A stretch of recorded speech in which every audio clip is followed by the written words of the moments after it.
सावन और वर्षा, इंद्र और शिव के बीच समन्वय का रहस्य। सावन आते ही आकाश जल से भर उठता है।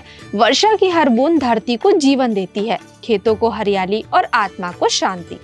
लेकिन क्या आपने कभी सोचा है, वर्षा और सावन का यह संयोग सिर्फ मौसम नहीं बल्कि एक दैवीय यज्ञ है, जिसमें इंद्र और महादेव शिव दोनों की अनदेखी भूमिका जुड़ी हुई है।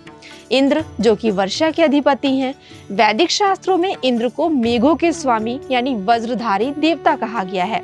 ऋग्वेद में उनके लिए कहा गया है, इंद्रा सुरभि परिजमा वर्षति दिवा, अर्थात इंद्र आकाश से जीवनदायिनी वर्षा बरसाते हैं। इंद्र का काम है जल देना। वह मेघों को आदेश देते हैं, वज्र से रुकावटें तोड़ते हैं और धरती पर अमृत वर्षा करते हैं।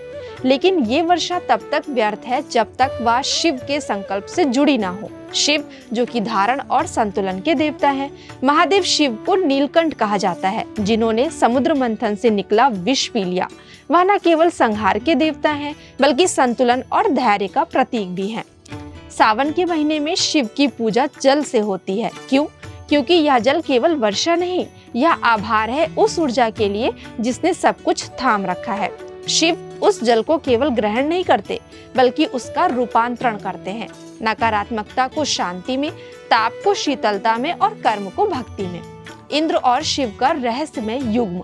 वर्षा यानी इंद्र की कृपा, संतुलन यानी शिव का संरक्षण। जब धरती तप चुकी होती है तब इंद्र जल देते हैं, और जब जल धरती को अत्यधिक भिगो देता है तब शिव उस ऊर्जा को संयमित करते हैं। यही कारण है कि सावन में दोनों शक्तियां एक साथ सक्रिय मानी जाती हैं, और इसीलिए सावन केवल भक्ति का महीना नहीं, यह ब्रह्मांडीय संतुलन का महायोग है। इंद्र का वर्षा देना और शिव का उसे स्वीकार करना, यही है ऋतु चक्र का दैवीय समन्वय। तो दोस्तों, अगली बार जब आप सावन में शिवलिंग पर जल चढ़ाएं तो समझें, आप केवल पूजा नहीं कर रहे, आप ब्रह्मांड के दो देवताओं के बीच संतुलन में एक भूमिका निभा रहे हैं। तो दोस्तों, इंद्र देते हैं और शिव उसे संभालते हैं। कैसी लगी आपको आज की जानकारी? अगर पसंद आई हो तो हमें कमेंट करके कमेंट सेक्शन में जरूर बताइएगा। मिलते हैं अपने नेक्स्ट एपिसोड में ऐसे ही कुछ रोचक व आध्यात्मिक विषय के साथ। तब तक के लिए मैं आप सभी से आज्ञा चाहती हूँ। धन्यवाद।